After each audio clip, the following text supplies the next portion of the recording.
Shalom sedang jemaat yang dikasihi Tuhan, berjumpa kembali dalam Sarapan Rohani pada pagi hari ini, Senin tanggal 20 September 2021. Sebelum kita bersama-sama akan membaca dan merenungkan firman Tuhan, mari kita berdoa kepada Tuhan. Bapa di surga, Bapa yang Maha Kasih, segala hormat, pujian, dan syukur kami naikkan kepada Tuhan. Sebab Tuhan begitu baik bagi kami, Tuhan telah menyertai dan memberkati kami sepanjang malam, sehingga pagi hari ini kami boleh bangun dalam kekuatan baru pemberian Tuhan. Hari ini Bapa, kami rindu mendasari kehidupan kami dengan firman-Mu. Kami mohon biarlah kuasa Roh Kudus akan menguasai hati dan pikiran kami, sehingga melalui Roh Kudus kami mengerti firman Tuhan dengan baik.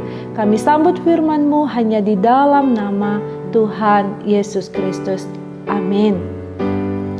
Bapak Ibu sidang jemaat yang dikasihi Tuhan, firman Tuhan pada hari ini dalam dua bacaan. Yang pertama dalam kitab Mazmur 118 ayat 17 dan Galatia pasal 2 ayat yang ke-20. Firman Tuhan bagi kita. Aku tidak akan mati tetapi hidup, dan aku akan menceritakan perbuatan-perbuatan Tuhan. Aku hidup tetapi bukan lagi aku sendiri yang hidup, melainkan Kristus yang hidup di dalam aku. Demikianlah firman Tuhan pada hari ini. Berbahagia kita yang mendengar, juga melakukannya dalam hidup setiap hari. Bapak Ibu sidang jemaat yang dikasihi Tuhan, hari ini saya memberikan judul Hidup untuk Tuhan. Perjalanan hidup umat Tuhan tidak selalu nyaman dan menyenangkan. Tidak semua yang kita inginkan dapat berjalan lancar seperti yang kita harapkan di dalam kehidupan kita. Ada saat di mana kita merasakan kelegaan, tetapi tidak jarang juga kita merasakan kesesakan di dalam kehidupan kita.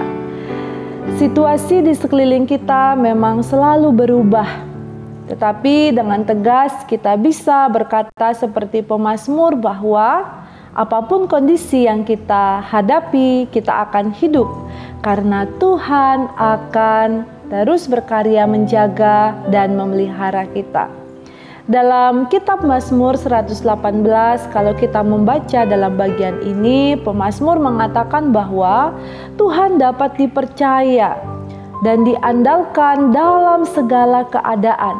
Setiap orang yang menyerahkan hidupnya kepada Tuhan, ketika ia berseru kepada Tuhan, maka dalam kesesakan tidak akan kecewa, karena Tuhan akan menjawab dan memberi kelegaan. Dalam setiap kesulitan, pemazmur yakin bahwa kekuatan dan keperkasaan tangan Tuhan akan menjamin kemenangan dan keselamatan umatnya. Itulah sebabnya dalam kesesakan sekalipun, pemazmur yakin bahwa ia akan tetap hidup untuk menyanyikan dan menceritakan perbuatan-perbuatan Tuhan. Itulah yang ditegaskan dalam ayat yang ke-17. Bapak Ibu Saudara yang dikasihi Tuhan, mengapa pemazmur begitu yakin bahwa hidup dalam Tuhan akan melegakan dan membawa kemenangan dalam dirinya? Sebab Tuhan adalah penolong dan sumber keselamatan.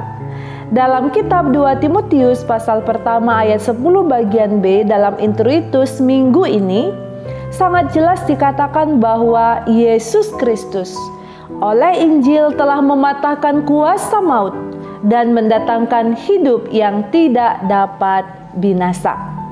Artinya bahwa Tuhan sudah menebus setiap kita yang percaya kepadanya dari dosa-dosa kita.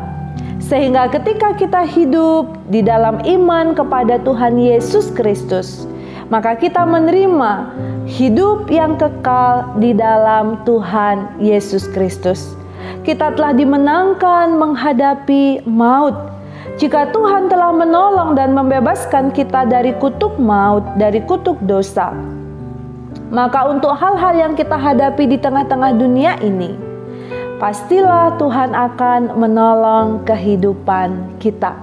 Bapak Ibu Saudara yang dikasihi Tuhan, ketika hal ini kita yakini, kita imani di dalam kehidupan kita, Yang harus kita ingat selanjutnya bahwa ketika kita sudah menerima anugerah keselamatan, ketika kita sudah menerima pertolongan dari Tuhan, maka kita harus hidup bagi Tuhan. Dan Paulus dalam kitab Galatia pasal 2 ayat 20 menegaskan bahwa kita hidup, tetapi bukan lagi kita sendiri yang hidup, melainkan Kristus yang hidup di dalam kita. Artinya hidup kita adalah milik Kristus yang telah menebus dan menyelamatkan kita. Tuhan ada di dalam kita dan kita di dalam Dia, sehingga hidup kita harus untuk Tuhan atau kita hidup untuk Tuhan. Nah, Bapak Ibu Saudara, meresponi kasih dan penyelamatan Tuhan Allah ini di dalam kehidupan kita, maka wajib bagi kita untuk hidup bagi Tuhan dengan cara kita percaya penuh kepada Dia, menyerahkan seluruh hidup kita kepada Tuhan dalam pegangan dalam tangan kuasa Allah. Kemudian ketika kita mau hidup untuk Tuhan, maka kita harus menceritakan perbuatan-perbuatan Allah yang ajaib yang telah terjadi di dalam kehidupan kita, di mana kita memiliki pengharapan yang kokoh di dalam Tuhan Yesus Kristus. Kita menceritakan kebaikan Tuhan, menceritakan keselamatan yang kita terima, dan hidup kita harus kita jalani selaras dengan kehendak Tuhan.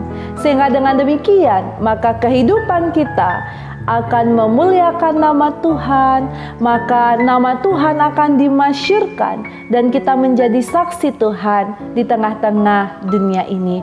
Bapak Ibu Saudara, sekalipun keadaan situasi sulit di sekitar kita masih kita rasakan karena pandemi COVID-19 ini, tetapi jangan menyerah, jangan berhenti untuk hidup bagi Tuhan. Mari kita serahkan hidup kita untuk memuliakan Tuhan, untuk mengasihi Tuhan, mengasihi sesama kita, untuk terus menceritakan, menyaksikan kebaikan Allah melalui tutur kata kita, melalui tindakan kita, melalui perbuatan kasih kita, sehingga banyak orang akan menerima dan merasakan kebaikan Allah di dalam kehidupan mereka. Kita melakukan ini karena Allah telah memberi kemenangan bagi kita dan menjamin hidup kita di tempat ini, di dunia ini, maupun kelak dalam kekekalan. Tuhan memberkati kita semua.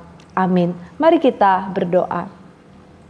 Ya Allah Bapa di surga, Bapa yang Maha Kasih, kami bersyukur untuk firman-Mu pada hari ini, sebab Tuhan mengingatkan kembali kepada kami agar supaya kami hidup untuk Tuhan, karena Tuhan sendiri telah berkorban bagi kami untuk menolong, menebus dan menyelamatkan kami dari kutuk dosa, dan Tuhan juga menjamin kehidupan kami di tengah-tengah dunia ini.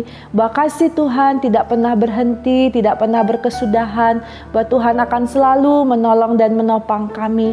Tuhan, kuatkan kami untuk teguh berharap hanya kepada Engkau saja, dan mampukan kami untuk menjalani kehidupan kami menjadi berkat bagi sesama kami. Kami serahkan seluruh kehidupan kami dalam tangan kuasa-Mu. Di dalam nama Tuhan Yesus Kristus kami memohon kepada Bapa di surga, biarlah turun kiranya kasih karunia serta damai sejahtera dari Allah Bapa di dalam Tuhan Yesus Kristus dan persekutuan dengan Roh Kudus menyertai dan memberkati kami masing-masing sekarang ini sampai selama-lamanya. Haleluya. Amin. Selamat berkarya Bapak Ibu, selamat meraih janji dan berkat Tuhan. Tuhan Yesus memberkati. Shalom.